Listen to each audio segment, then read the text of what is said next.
Hello दोस्तों, कैसे हैं आप सभी दोस्तों। आज की इस वीडियो में हम लोग दिल्ली डीएलएड एंट्रेंस एग्जाम के लिए सोशल स्टडी के मोस्ट इंपॉर्टेंट 41 क्वेश्चंस करने वाले हैं। और आप लोग दोस्तों चेक कीजिएगा 41 में से कितने क्वेश्चंस का आंसर सही कर पाएं आज के टेस्ट में, कमेंट बॉक्स में जरूर बताइएगा। और देखिए, ऐसे स्टूडेंट जो गवर्नमेंट डाइट कॉलेज में एडमिशन चाहते हैं, अगर आप दोस्तों आज के टेस्ट में 41 में से 35 क्वेश्चंस का आंसर सही करते हैं, अगर आपके 35 क्वेश्चंस का आंसर सही होता है आज के टेस्ट में, लिख लीजिए दोस्तों, आपके एंट्रेंस एग्जाम में काफी अच्छे नंबर आने वाले हैं। चलिए दोस्तों स्टार्ट करते हैं। फर्स्ट क्वेश्चन, राज्य पुनर्गठन आयोग के अध्यक्ष कौन थे। दोस्तों, राज्य पुनर्गठन आयोग के अध्यक्ष डॉक्टर फजल अली थे। डॉक्टर फजल अली राज्य पुनर्गठन आयोग के अध्यक्ष थे। भाषा के आधार पर गठित भारत का प्रथम राज्य कौन बना। इस राज्य का नाम है दोस्तों आंध्र प्रदेश। ये भारत का प्रथम राज्य है, भाषा के आधार पर इसका गठन किया गया था। भारत में नागरिकता किस प्रकार की है, एकल नागरिकता है, एकहरी नागरिकता है। भाषाई आधार पर राज्यों का पुनर्गठन कब किया गया था, 1956 में किया गया था। भारतीय संविधान के 8वीं अनुसूची में कुल कितनी भाषाओं को सम्मिलित किया गया है, तो वर्तमान में कुल 22 भाषाओं को सम्मिलित किया गया है। अब एक क्वेश्चन ये पूछा जाता है दोस्तों, आप यहाँ पर पढ़ सकते हैं, मूल संविधान के 8वीं अनुसूची में कुल कितनी भाषाएं थी, स्टार्टिंग में कितनी थी, तो स्टार्टिंग में दोस्तों 14 थी। ठीक है, कंफ्यूज हो जाते हैं स्टूडेंट, क्वेश्चन को ध्यान से नहीं पढ़ते हैं, उन्हें लगता है कि कितना पूछा गया वर्तमान में, वो 22 लगा कर आ जाते हैं। तो थी रहे और समझ लेना है क्वेश्चंस को, तो इसी के अकॉर्डिंग आपको आंसर करना है। किस संविधान संशोधन के द्वारा नागालैंड को राज्य बनाया गया, तो ये संविधान संशोधन था 13वां कॉन्स्टिट्यूशन अमेंडमेंट। याद कीजिएगा, किस संविधान संशोधन के द्वारा गोवा को पूर्ण राज्य का दर्जा दिया गया, तो ये कॉन्स्टिट्यूशन अमेंडमेंट था दोस्तों, ये कॉन्स्टिट्यूशन अमेंडमेंट था दोस्तों 56वां संविधान संशोधन के द्वारा गोवा को पूर्ण राज्य का दर्जा दिया गया था। अगर आपसे पूछा जाए दोस्तों कि गोवा को भारतीय संघ में मिलाने के लिए भारतीय सेना के द्वारा कौन सा ऑपरेशन चलाया गया था, तो उस ऑपरेशन का नाम है ऑपरेशन विजय। ऑपरेशन विजय याद कर लीजिएगा। हैदराबाद को मिलाने के लिए ऑपरेशन पोलो चलाया गया था, क्योंकि जो हैदराबाद के निजाम थे वो दोस्तों भारतीय संघ में शामिल नहीं होना चाहते थे।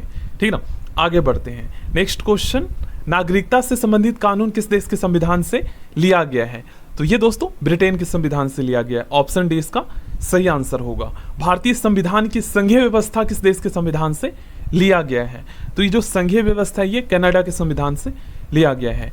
सिंधी भाषा को किस संविधान संशोधन के द्वारा 8वीं अनुसूची में जोड़ा गया था, तो सिंधी भाषा को दोस्तों ये जो है 21वां कॉन्स्टिट्यूशन अमेंडमेंट के द्वारा भारतीय संविधान के 8वीं अनुसूची में जोड़ा गया था। नागरिकता की सूची का विषय है, मोस्ट इंपॉर्टेंट क्वेश्चन दोस्तों, ये संघ सूची का विषय है। संघ सूची का अगर आपसे पूछा जाए दोस्तों कि वर्तमान में संघ सूची में कितने विषय हैं, तो वर्तमान में संघ सूची में कुल 100 विषय है। याद कीजिए, नागरिकता किस सूची का विषय है, आपको पता चल गया, संघ सूची।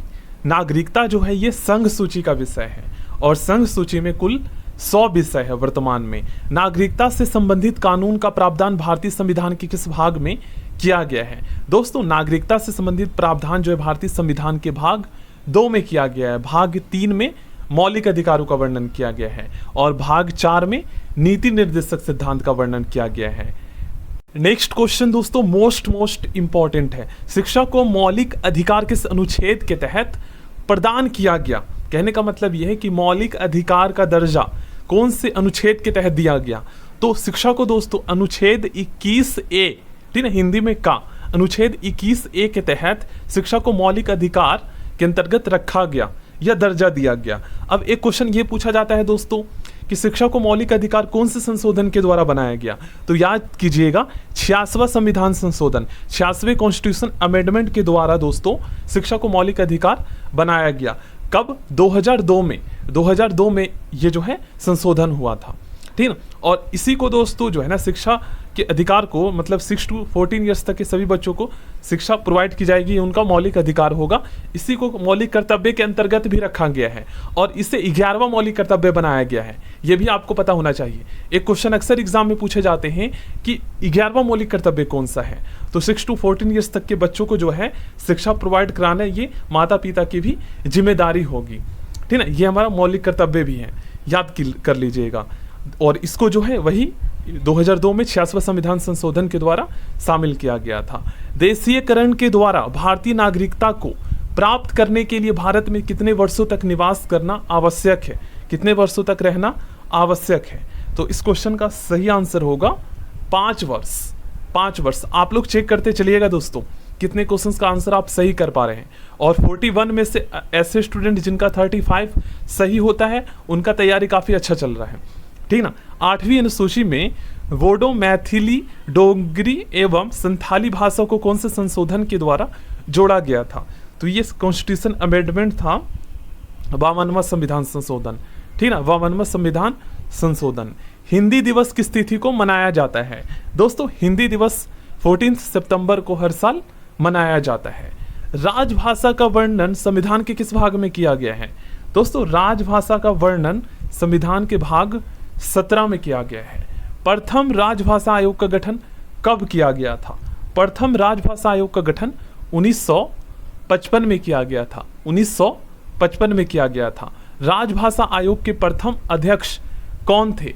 राजभाषा आयोग के प्रथम अध्यक्ष दोस्तों वीजे खेर थे। वीजे खेर थे। आगे बढ़ते हैं।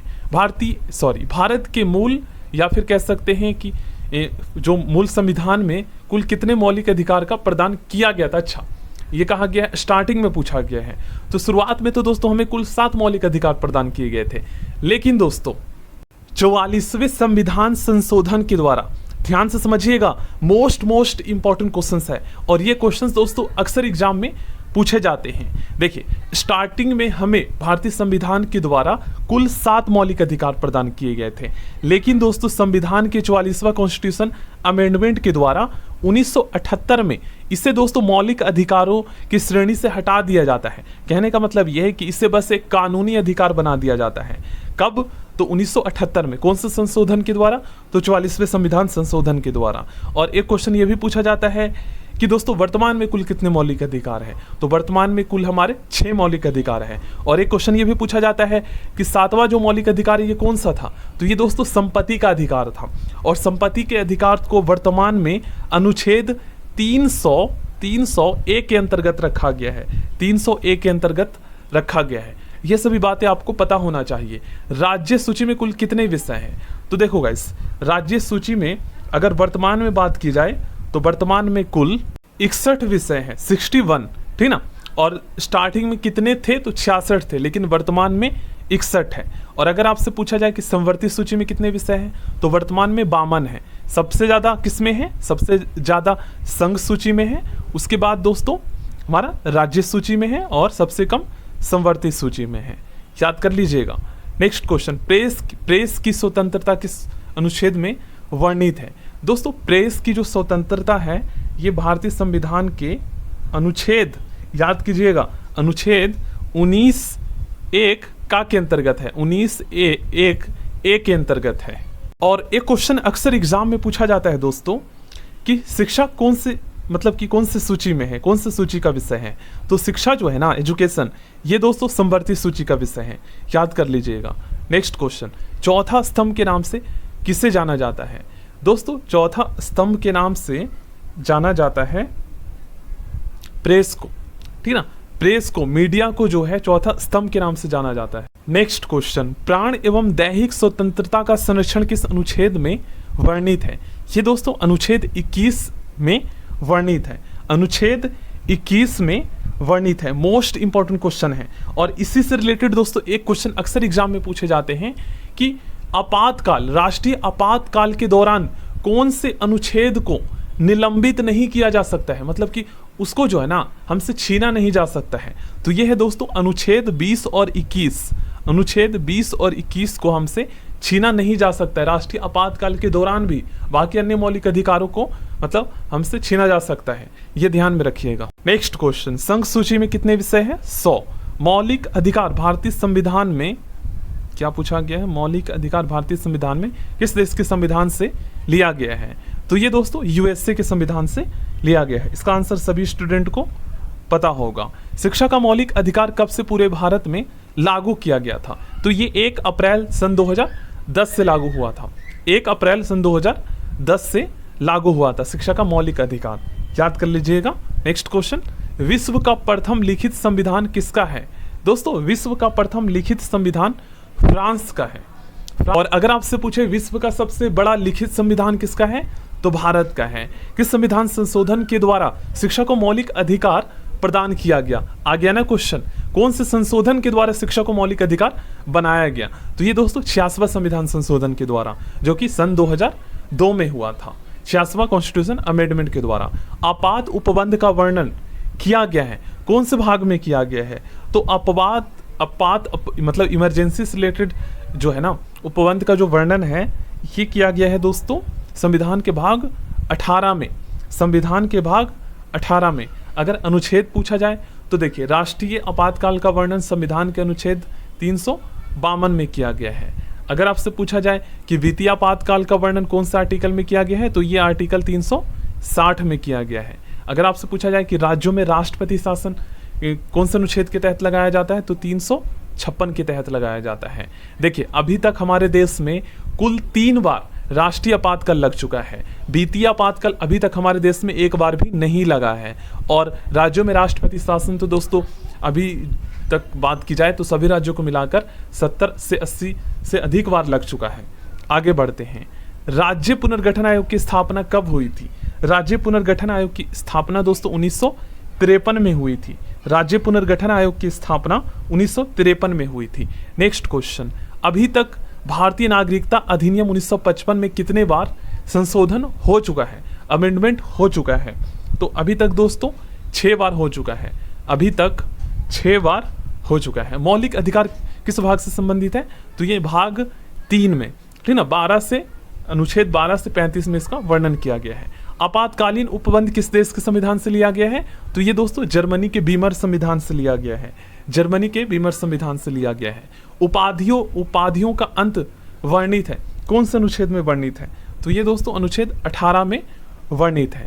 मौलिक अधिकारों का रक्षक कहलाता है दोस्तों, मौलिक अधिकारों का रक्षक जो है ये कहलाता है ए एवं बी, ठीक है, सर्वोच्च न्यायालय एवं उच्च न्यायालय। सर्वोच्च न्यायालय एवं उच्च न्यायालय मौलिक अधिकारों में संशोधन कर सकता है।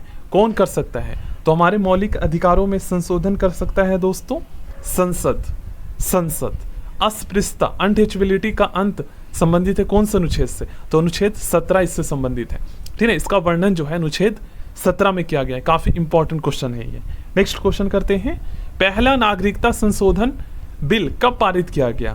पहला नागरिकता संशोधन बिल दोस्तों पारित किया गया था 1955 में, ठीक है। और नागरिकता संशोधन बिल को CAA के नाम से भी जानते हैं, सिटीजनशिप अमेंडमेंट, CAA, और बिल को एक्ट भी कह सकते हो, ठीक ना, और बिल भी कह सकते हैं, एक्ट भी कह सकते हैं। तो CAA के नाम से भी जाना जाता है।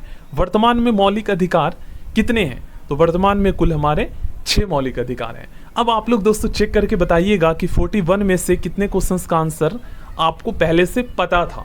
अगर आपके 35 सही हो रहे हैं तो काफ़ी अच्छी तैयारी आपका हो रहा है